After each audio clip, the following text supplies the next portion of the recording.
knife skills, there are a lot of different things that come into play, right? Lighting, contrast, all the different things. I am a strong believer in non-visual knife skills. Teaching people non-visual methods because it is the safest and it is the best, right?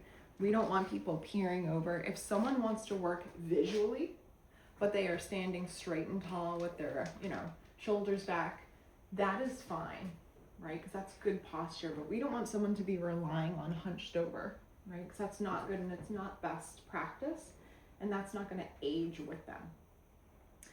What I would typically do for someone who may be new to vision loss or someone who has never cut before is start with a banana and possibly, like a butter knife to see how their skills are. Make sure that they understand the concepts.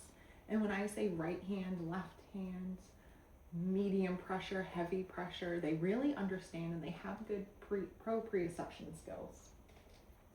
If that seems like everything's working well, they're really getting it, then I'm going to move right into apples, bananas, potatoes, whatever it may be, right? Something harder or more difficult. I also want to be really respectful. If someone says, I've been cutting for years, screw you, I know how to cut, I just want to say, you know what, it's part of my degree. It's really important that we practice. It's okay, I know you're upset with me, but just bear with me for just a minute. Let me just make sure. And then you say, wow, you did an awesome job. Thank you so much for bearing with me. It's just part of my licensure that I make sure that I start off really basic.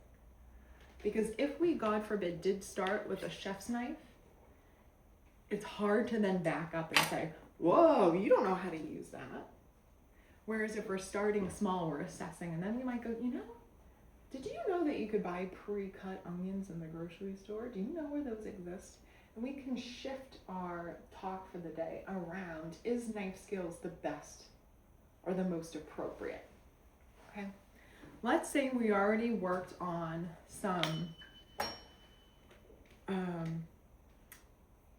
bananas, Play-Doh, whatever it may be. And we are now working on the actual food itself. I've already assessed that they have good skills, they have good hand skills and all that stuff. If a person is right-handed, we would be teaching them to use a tray so they know where everything is located. In this scenario, I'm using a brown tray with a black cutting board. The other side of the cutting board is white to increase contrast. That's not something I'm overly worried about right now because I'm concerned more about non-visual skills.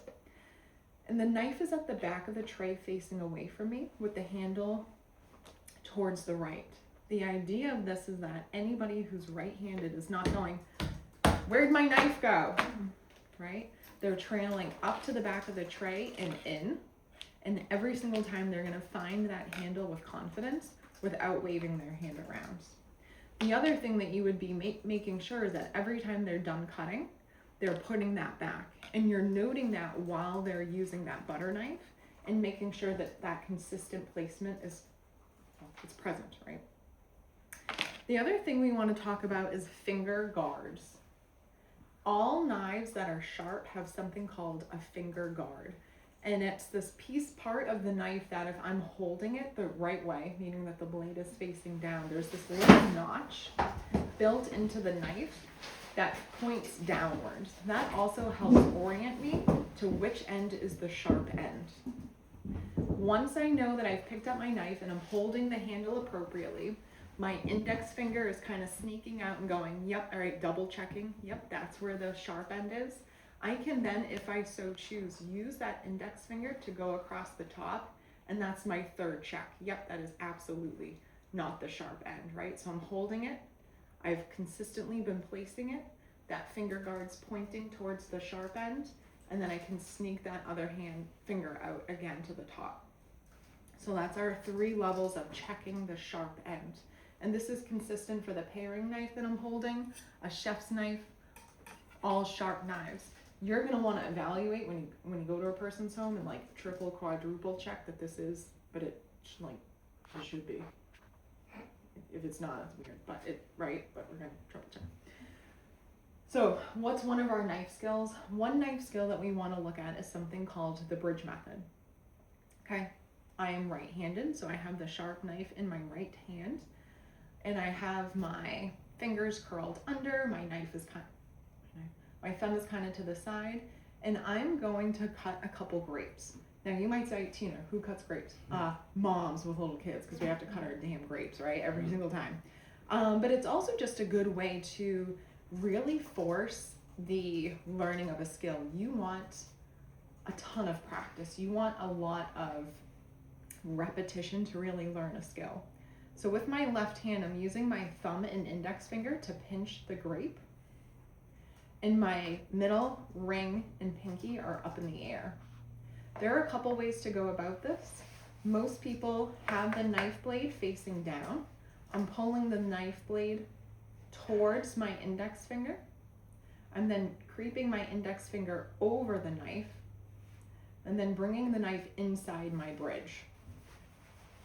I can then continue to pinch, and I'm pushing down with medium pressure to cut the grape in half.